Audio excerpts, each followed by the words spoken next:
time you're at a bar and some guy's like, hey, when am I gonna see you? Then you can just be like, never! Goodbye! It's so funny! Aurora is the ultimate meme queen. Meme princess? No, that's me. I'm the meme princess. Oh my god, please.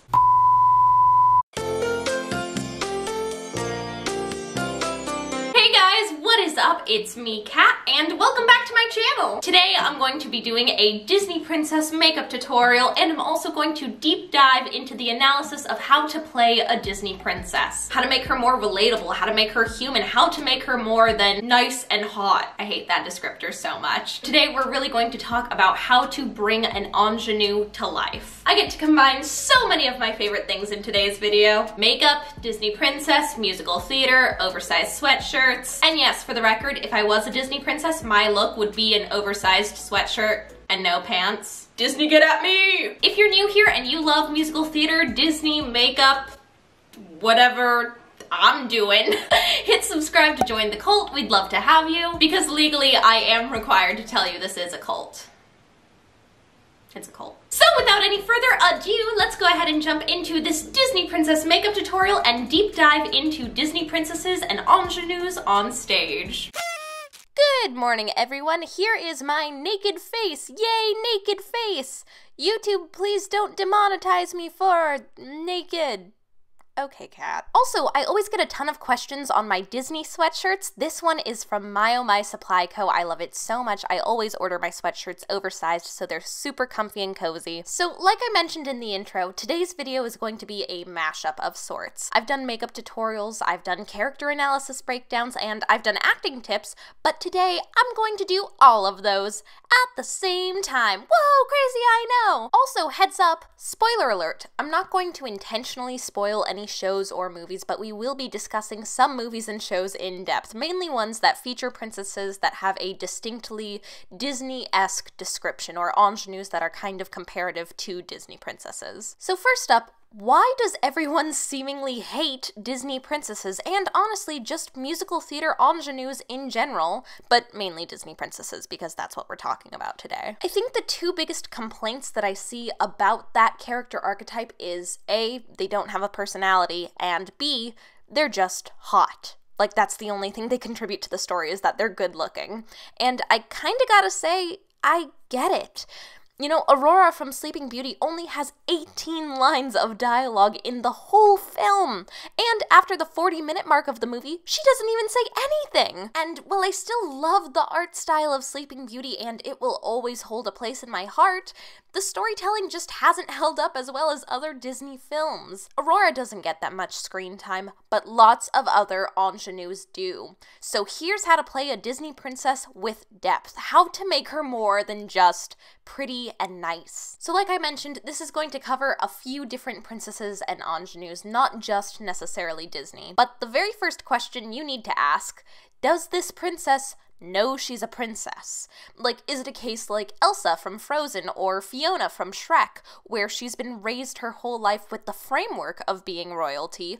Or is it a situation like Aurora from Sleeping Beauty, where she doesn't know the truth that she's royalty? Or is it like Belle from Beauty and the Beast or Cinderella from Into the Woods, where she becomes a princess later in life because she marries into royalty? This can impact characters in a number of ways, particularly when it comes to status. Here's an example. Ariel, the Little Mermaid, is a princess born into royalty, and she has very little trouble standing up for herself because she's used to being at the top. Although she has a different set of issues, class-based self-esteem is not really one of them. However, the opposite is also true when you look at a character like Cinderella from Into the Woods. This poor girl has been pushed around her entire life. She's treated with the same respect as the ashes on the floor. A lot of her struggle revolves around imposter syndrome and feeling like she's powerless in her life. She thinks that not only is she not good enough to marry into royalty, but that she'd feel like a fraud regardless. So there's an example of two princesses who could seem pretty similar on paper, but are in actuality very different. Sorry to break this train of thought, but this is actually really important in the tutorial. So what I'm doing right now is that I'm taking a slightly darker brown eyeshadow and I'm creating a false crease. And by that I mean I'm placing the eyeshadow eyeshadow just above where the natural crease in my eye would be. This is going to make my eye look a little bigger and a little lifted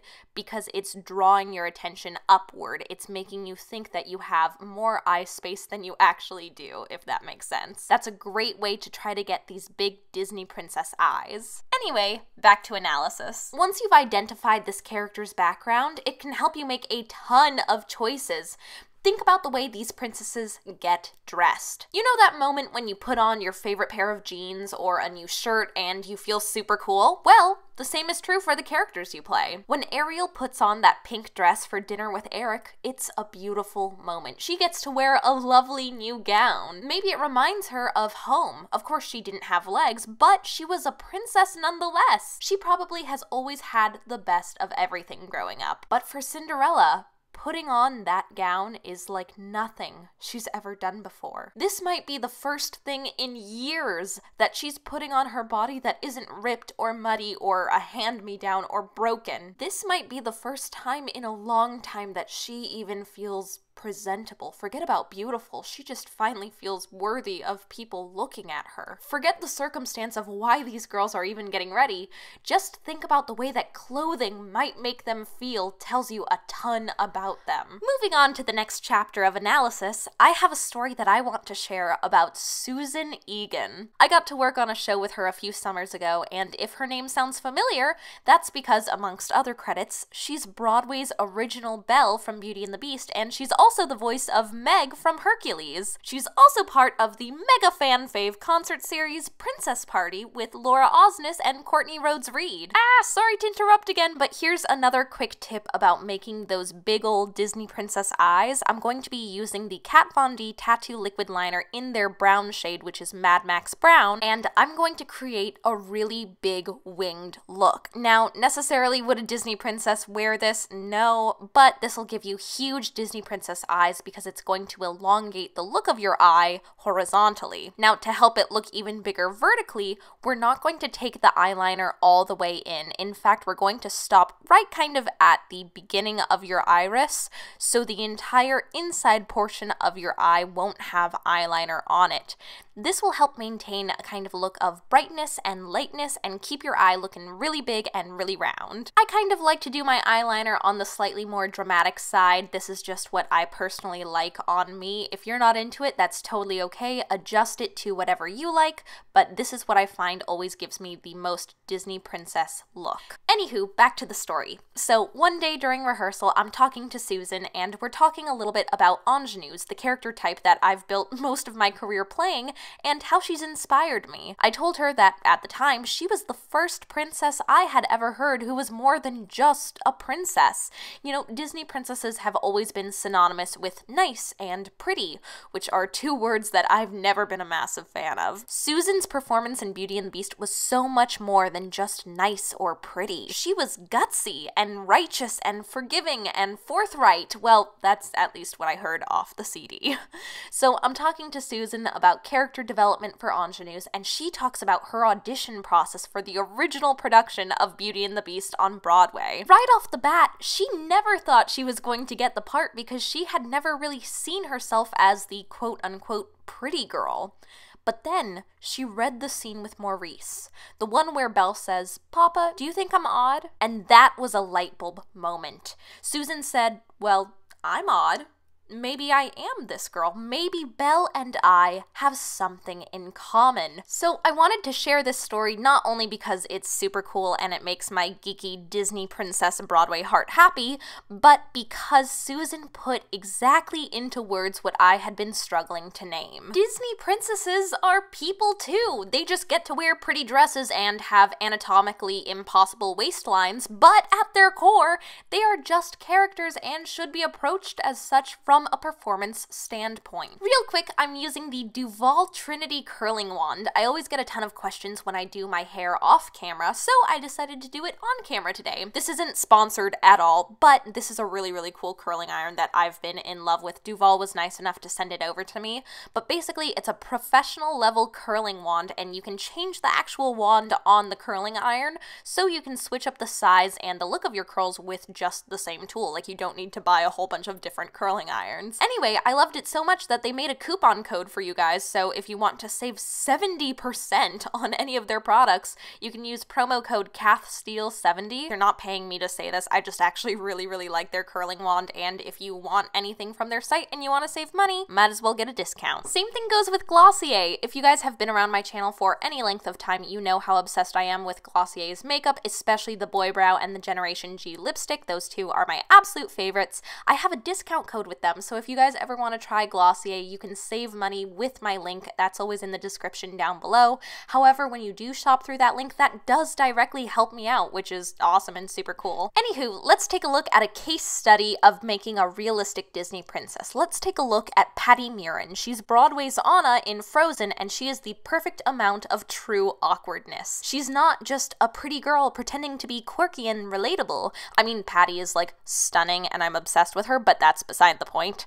She plays Anna as a girl who has never had a friend who wasn't a member of her staff. She plays Anna as a girl who has always been told that she's right. She plays Anna as a girl who is desperate for the love and approval of those in her same class status. That's definitely not just pretty and nice. In fact, some of those things aren't great or like the most desirable qualities, but they're human qualities. So now that we know that Disney princesses are people too, that they're just characters, let's approach them as such. Get rid of the princess voice, drop the princess walk, quit the sugary sweetness in every line delivery.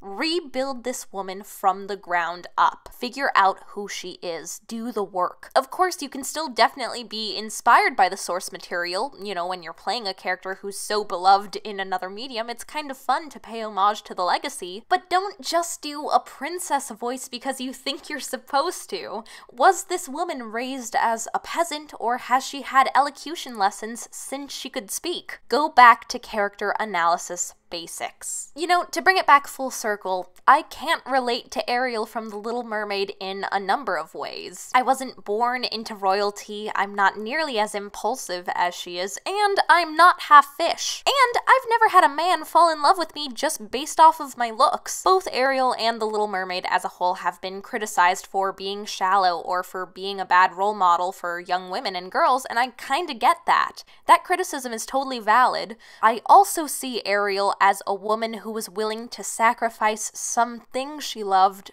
for someone she loved. That is a character trait that I can relate to and something that tells me a lot about who Ariel is. That's how I would play her, and that's how I find a way to relate to her. You might not relate to every character that you play or even audition for, but there's something that can connect you in its humanity, that you can find yourself in this character. Ooh, quick little note, because I just mentioned love. One of the comments that I see most frequently about ingenues and about Disney princesses is that people can't stand the fact that they fall in love at first sight and that they're totally head over heels for a man they don't know. In the real world, I 100% agree with you. I personally don't think that love at first sight exists. However, we need to remember, this is a world with magic. We have talking eels and snow monsters, or if this is just a regular musical, why do people keep bursting into song? Like, you gotta remember, this isn't a necessarily hyper-realistic look at life. Some musicals do take a very realistic approach, but a lot of them don't. Or sometimes I just play it that they think they're in love and really it's lust or affection, or, you know, they just have a deep connection and they might eventually fall in love and they just don't have the vernacular to explain that. Anyway, that's how I reconcile with playing characters who are like, but daddy, I love him and I would die for him, even though I've never technically spoken to him. Playing ingenues and playing princesses are some of my favorite jobs in this industry. Not only do you get to sing pretty songs and wear pretty dresses, but you get to create a character that is often forgotten by the script. A girl who isn't necessarily given a ton of depth in the writing, but that's half the fun because now you get to go exploring. You get to create that map. You get to create this princess. So there you guys go. That is my Disney princess makeup tutorial and a deep dive analysis into how to play a Disney princess. If you guys enjoyed this video, go ahead and give it a big thumbs up. It really helps me out and I really appreciate it. Also, if you're new here and you still haven't hit subscribe, hit subscribe! Just kidding, it's down there somewhere. I also have a vlog channel that you can subscribe to if you want to hang out with me in my day-to-day life. Anyway, I hope you guys So originally I wanted to do a more Belle from Beauty and the Beast sort of look in this video, like specifically Belle, but this wig that I was gonna use for it is a gorgeous wig. I think it's just too powerful. The wig won this round. Eventually, I will tame it. But if you want this wig, because I always get a lot of questions about like where I get my wigs, I'll link it down below. The company was really nice and sent it to me, and it is a gorgeous wig. It's just that I haven't figured out how to control it yet. That's David Hasselhoff and Jekyll and Hyde. Anyway, I hope you guys are having a great day. I love you so, so much. Break a leg, and I'll see you guys next time. Bye!